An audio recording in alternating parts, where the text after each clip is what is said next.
Senang Derajat atau lebih dikenal dengan Raden Kosim adalah salah satu putra dari Sunan Ampel.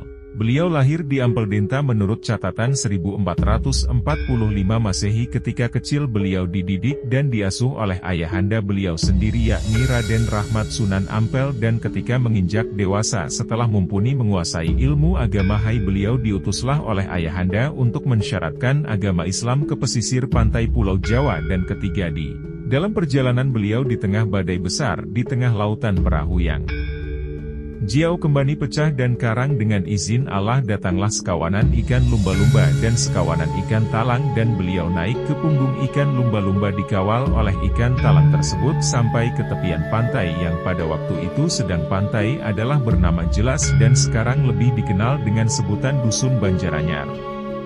Alkisah menceritakan setelah beliau terdampar di tepian pantai yang bernama Jelak, setelah beberapa tahun bermukim beliau bermunajat memohon petunjuk kepada Allah untuk mengemban tugas mensyaratkan agama Islam. Akhirnya beliau mendapat petunjuk atau isyarah dari kampung Jelak. Beliau beralih ke selatan kurang lebih 1 kilo di hutan belantara tepatnya yang menjadi cikal bakal desa Derajat, dan disitulah beliau bermukim ya udah sampai akhir hayat beliau meninggal.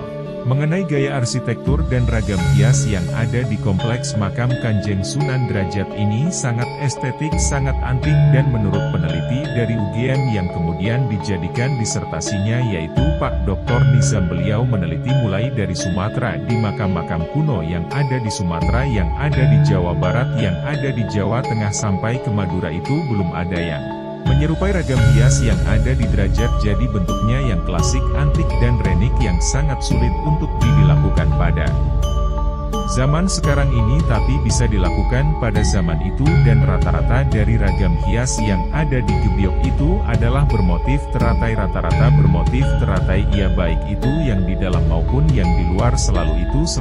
Kenapa teratai di sini menjadi idolanya, menjadi ikon ya, sebab teratai di sini ada dalam kitab Syekh Majnun, bisanya disebutkan tunjung.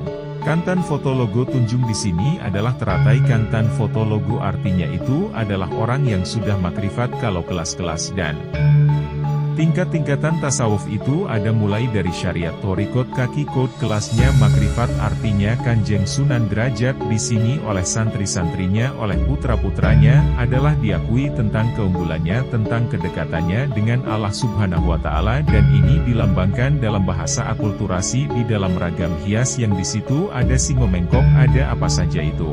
Tidak bisa lepas dengan yang namanya teratai jadi bahkan yang di situ ada gambar bersayap jadi gambar kepala manusia yang distilir sedemikian rupa, kemudian ada semacam sayap itu bisa dihubungkan dengan kitab Majelis Rul Majelis Ulala, yaitu yang mengungkap tentang alam kabir, alam sohir yang ada di dalam diri manusia, luar biasa. Jadi ini kalau kita ziarah kadang-kadang hanya sekedar melihat, padahal itu sebetulnya tidak hanya sekedar ukiran, tidak hanya sekedar relief, tapi mempunyai arti yang dalam. Beliau dalam mensyiarkan ajaran agama Islam beliau dikenal seorang waliullah yang berjiwa besar, yang sangat peduli dengan kehidupan masyarakatnya pada waktu itu, yang mana banyak berbagai agama yang dianut seperti Hindu, Buddha, animisme, dan dinamisme. Beliau sangat peduli dengan kehidupan umatnya pada waktu itu. Dan metode dakwah beliau bilhal atau fisik mawal, Mau'izatul Hasanah Hainah. Dari sekian metode dakwah ada juga pesan-pesan nasihat beliau yang terpatri di hati masyarakat sampai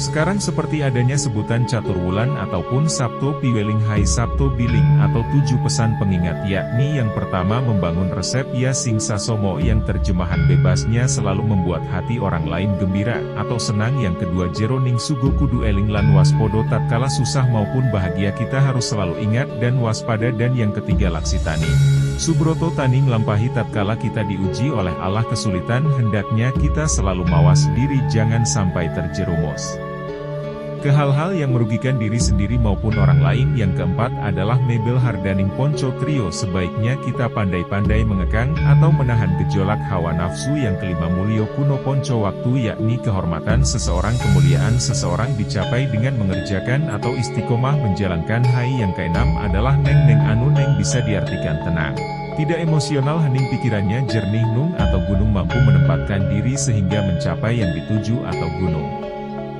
Dan yang ketujuh ada yang terakhir Bruno Ing Samudra Wirayang J atau segerombol Wina Nah Tunggal yang artinya ngerap segala peristiwa dalam kehidupan hendaknya bisa dipahami sebagai perwujudan dari kodok-kodarnya Allah dan segala ciptaannya pula akan kembali kepada Allah Subhanahu wa Ta'ala. Condro Sengkolo yang ada di atas hai pintu untuk masuk ke cungkup itu dalam tulisan Jawa kalau dibunyikan adalah Mulyo Kuno Ponco waktu diartikan tahun-tahun Saka itu adalah 1531 tahun Saka kalau dihubungkan dengan tahun Masehi itu adalah bertepatan dengan tahun 1609 Masehi ini merupakan perlambang atau ada simbolis yang ada kaitannya dengan nuansa-nuansa religius. Jadi Mulyo Ponco waktu itu berarti adalah menitik beratkan bahwa dalam kehidupan ini salat 5 waktu itu ditekankan akan halnya.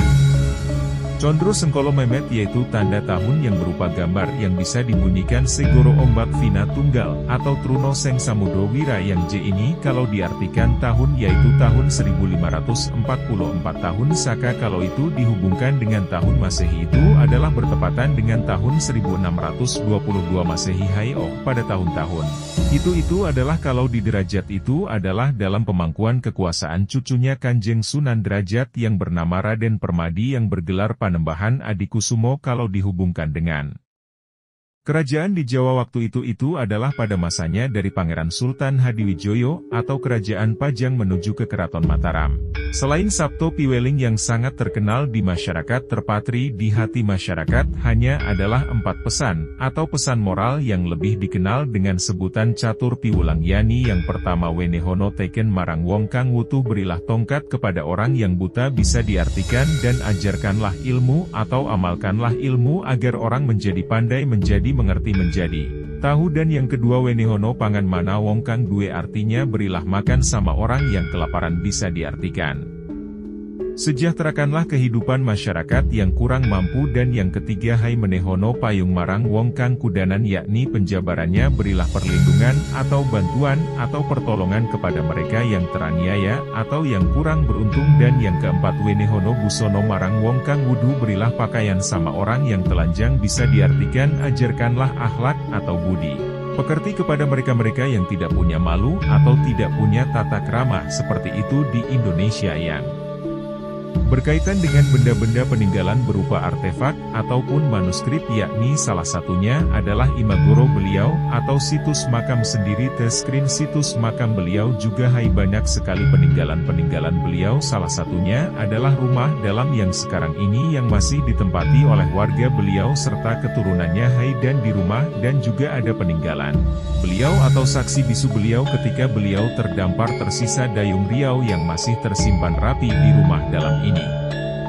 Karena ada juga kalau orang Jawa bilang 4 dosan atau pola untuk bersuci beliau masih ada di rumah dan ini selain juga ada pendopo dalam hai dan untuk manuskripnya peninggalan-peninggalan beliau salah satunya beberapa kitab yang sudah disalin oleh keluarga atau keturunan beliau sendiri manuskrip di dalam Kanjeng Sunan Derajat sangat banyak sekali yang saya ketahui.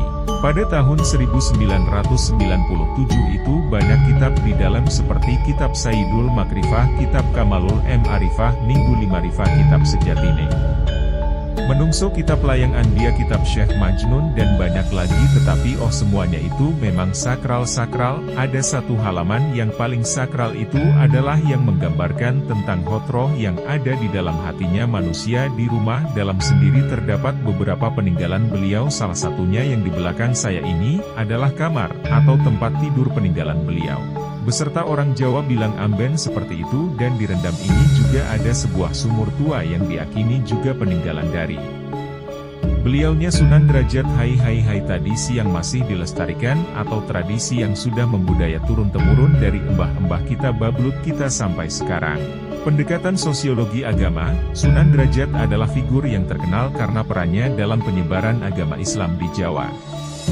Dalam pendekatan sosiologi agama, kita dapat memeriksa bagaimana ajaran dan praktik keagamaannya memengaruhi pola perilaku dan struktur sosial di masyarakat Jawa pada zamannya. Misalnya, kita bisa melihat bagaimana Sunan Derajat mempromosikan nilai-nilai seperti keadilan, kebaikan, dan kedamaian melalui ajaran-ajarannya, serta bagaimana nilai-nilai tersebut tercermin dalam praktek kehidupan sehari-hari masyarakat. Pendekatan sosiologi sejarah, dalam konteks sejarah, Sunan Derajat bisa dipelajari sebagai bagian dari proses Islamisasi di Jawa. Kita dapat mengkaji bagaimana dia membangun hubungan dengan masyarakat setempat, bagaimana ajaran dan praktik keagamaannya disesuaikan dengan budaya lokal, dan bagaimana pengaruhnya berkembang dari waktu ke waktu. Selain itu, kita juga bisa melihat bagaimana pandangan masyarakat terhadapnya berubah seiring waktu, baik dalam konteks positif maupun negatif. Pendekatan sosiologi budaya, dalam pendekatan ini, kita bisa melihat bagaimana Sunan Derajat memengaruhi budaya Jawa, terutama dalam hal spiritualitas dan tradisi keagamaan. Analisis bisa dilakukan terhadap bagaimana ajaran-ajaran Sufisme yang dibawanya memengaruhi kesenian, sastra, dan praktik keagamaan Jawa. Sebaliknya, kita juga bisa melihat bagaimana budaya Jawa telah mempengaruhi pemahaman dan praktik keagamaannya. Pendekatan sosiologi politik, dalam konteks politik, kita bisa memeriksa hubungan antara Sunan Derajat dengan penguasa politik pada zamannya. Misalnya, kita bisa melihat apakah Sunan Derajat memiliki peran dalam memediasi konflik politik atau menjaga stabilitas sosial. Kita juga bisa mempelajari apakah ada interaksi antara kekuasaan politik dan otoritas keagamaan, serta bagaimana Sunan Derajat menggunakan otoritas keagamaannya untuk memengaruhi keputusan politik atau memperjuangkan kepentingan masyarakat. Melalui pendekatan-pendekatan ini, kita dapat memahami peran dan pengaruh Sunan Derajat dalam masyarakat Jawa pada zamannya secara lebih mendalam, serta memahami kompleksitas interaksi antara agama, budaya, dan politik dalam sejarah ini.